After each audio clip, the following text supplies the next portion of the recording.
Le vignoble de Nantes est le berceau de l'appellation Muscadet Sèvres et Maine du nom des 2 rivières qui le parcourent. Il s'agit du plus grand vignoble monocépage blanc de France, issu d'un cépage unique au monde, le melon de Bourgogne, dont la forme ronde des feuilles fait penser au melon. La méthode de vinification sur lit du muscadet est elle aussi unique. Elle permet d'élever le muscadet sur ses lits pour en tirer le meilleur arôme et la sensation fine du perlant. Très nuancé et délicat, il est réputé être un vrai révélateur de terroir. L'autre vin blanc est issu du cépage la Folle Blanche, également appelé le Gros Plan, réputé pour son nez très aromatique et sa finesse. Un peu d'histoire. Apportée par les Romains, la vigne pousse en pays nantais depuis le 1er siècle avant Jésus-Christ. Le vignoble prend son essor avec la montée du christianisme, tant pour l'office que pour remplir sa mission d'hospitalité. La viticulture se propage via les abbayes du sud de Nantes, Vertou et Villeneuve. Le vrai essor de la viticulture, c'est le XVe siècle.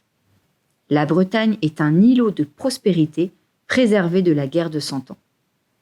La majorité du revenu nantais provient des vignes. Le vignoble est très étendu et entoure la ville. Pourtant, ce n'est pas un vin blanc qu'on cultive et qu'on vend, mais un vin rouge. Ce sont les commerçants espagnols et portugais qui commercialisent et exportent essentiellement, comme à Bordeaux, un clairet, un vin rouge très clair et petit trait en alcool. Un domaine réputé à Valette porte toujours ce nom historique. Le vin blanc arrive plus tard. Le berceau du muscadet, c'est l'est de la France. Il apparaît dans l'ouest en Anjou au XVIe siècle, où l'on appelle alors le moulin blanc. La mention officielle du nom muscadet dans le vignoble nantais est inscrite un siècle plus tard, en 1635, dans le bail d'une propriété appelée l'Oiselinière à Gorges, près de Clisson. Les marchands hollandais arrivent juste avant à Nantes.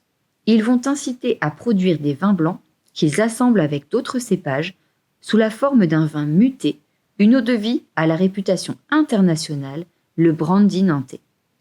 Il sera expédié vers les pays du Nord et ce commerce florissant durera jusqu'en 1820. Le muscadet, en tant que vin commercialisé seul, sera la première AOC de France en 1937. D'où vient le nom muscadet ?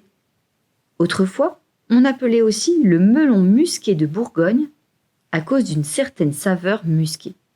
Autre hypothèse intéressante, les marchands hollandais ajoutaient de la noix de muscade dans le brandy nantais. Aujourd'hui, on compte 400 exploitations et une coopérative sur environ 7000 hectares. Depuis 2011, le vignoble est dans une démarche de reconnaissance de crus communaux. Des muscadets de haute expression, produits sur un terroir spécifique et élevés longuement, portent ainsi le nom évocateur de leur terroir d'origine. Gorges, Clisson, Le Palais ont ouvert la voie en 2011 et en 2019, Goulaine, Château-Thébot, Monières-Saint-Fiacre et Mousillon-Thiers ont complété la gamme. Les crus de la Foissière, Valette et Champtoceau sont en cours de reconnaissance. Les vignerons vous reçoivent toute l'année dans leur domaine et vous garantissent un accueil convivial et chaleureux. De nombreuses activités autour du vin sont proposées pour vous permettre de découvrir le vignoble et vous aider à percer les secrets des muscadets grâce au réseau des caves touristiques.